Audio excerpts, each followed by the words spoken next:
Hello everyone! Welcome to my channel. It's me, Jessica Layos. Samahan niyo ako saan man sulok tayo ng mundo.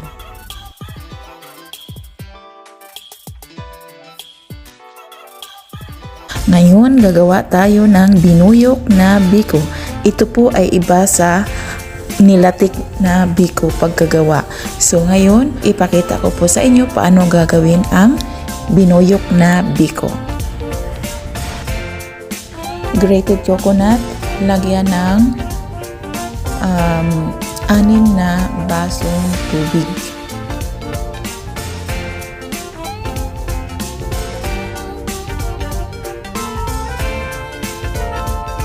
Tapos lagyan natin ng ininit na tubig, kalahating baso, para maging malinamnam yung gata.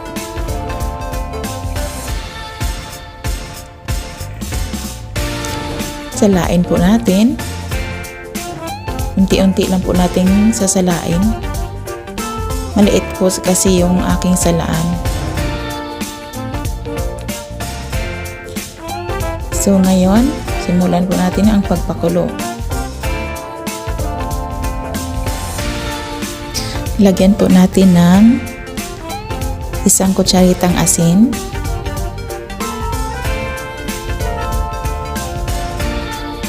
Tapos haluin po natin.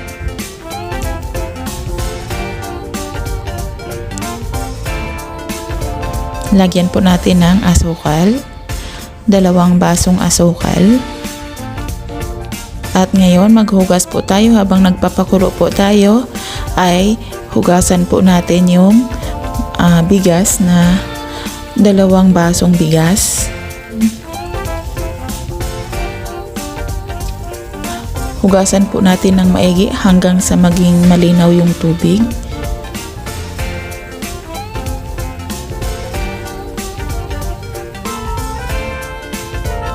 Tapos ito, kumulo na po siya. Yan, lagay po natin yung bigas. Ito po yung binuyo kasi isang pamamaraan ng pagbiko.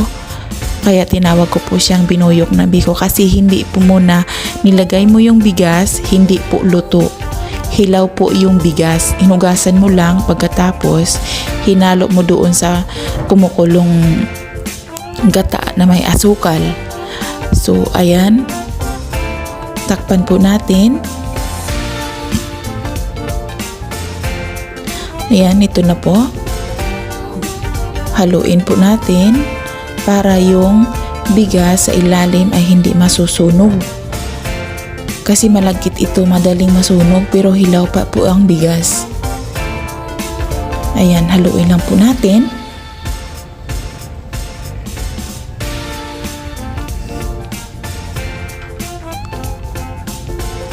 Takpan. At pag ganito po, balik-balikan po natin ang pagtingin. Lalo pa po yung ganito na po ang bigas.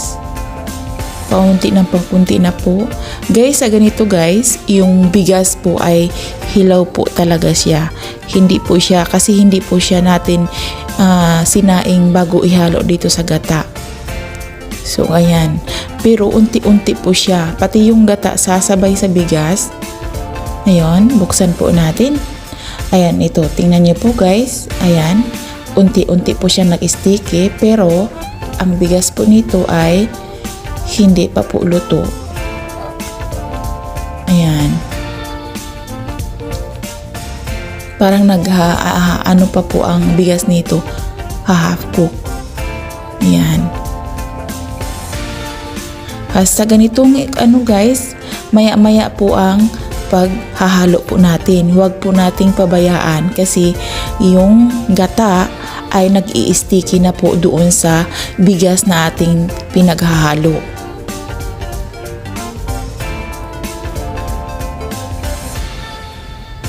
Ayan.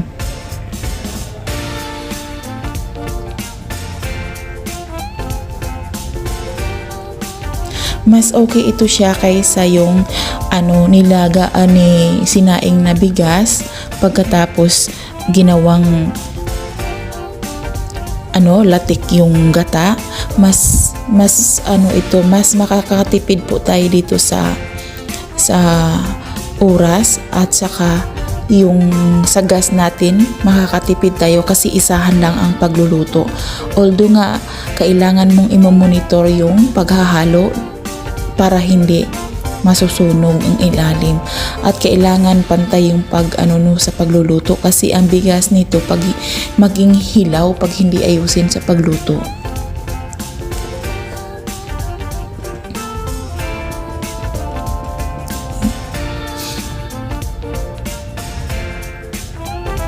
So ito, ayan na guys, patuloy po sa ito na po guys, yung bigas ay luto na po siya, pero kailangan nating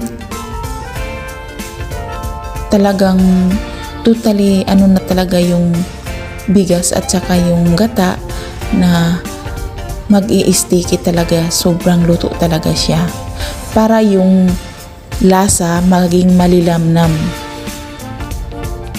Ayan.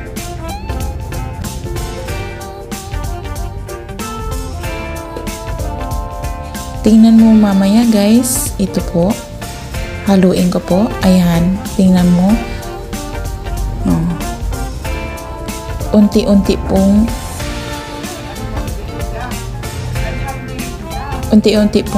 yung gata. Ayan, nag-sticky na po siya.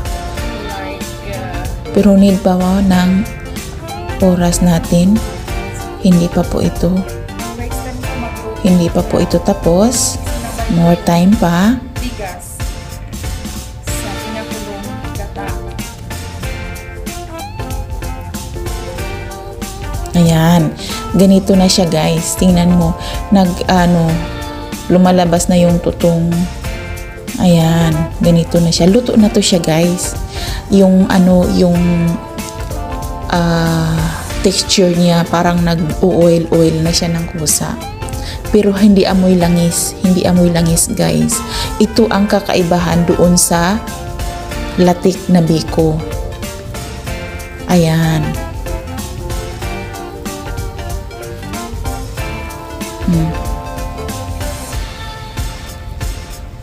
So haluin lang po natin ng haluin para hindi po magkakaroon ng tutong, pantay-pantay po lahat po. Kailangan nating anuhin.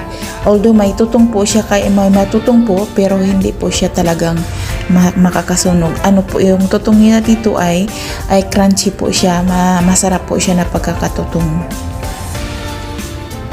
Ang tutong po kasi pag ganitong gas ang gamit ay magkaiba ang tutong na lasa niya kaysa yung tutong sa kahoy. So ngayon alisin po natin at ilagay po natin sa ating lagayan. Ito na po siya guys. Atin na po itong i-compress dito. Flatten po natin lahat. Ayan. Hindi po ako gumamit ng dahon ng saging guys kasi dito sa Dubai ang hirap ng manghanap ng dahon ng saging. Mayroon nga naman ay ang liliit. Sobrang liit. Ang hirap na magporma ng dahon ng saging.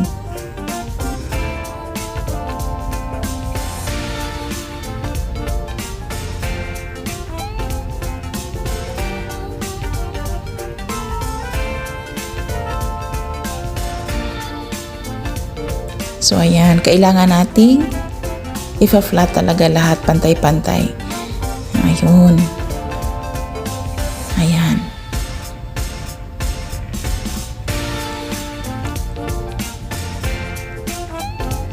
Para hindi po didikit, kailangan nating ganyanin.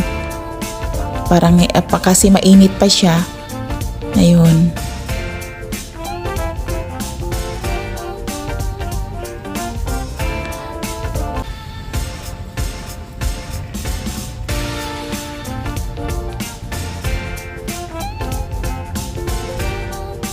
So ngayon, ito na. Aking pinapanamig muna. At maglalagay tayo ng coating. Ang ginagawa kong coating dito ay yung shredded toasted coconut. Yun ang ginamit ko. Kasi maghirap ito magkaroon ng yung yung latik na ipaitaas sa dito sa gawing coating kasi ang hirap ng Thank you for watching. Please like, comment, and subscribe. Bye-bye!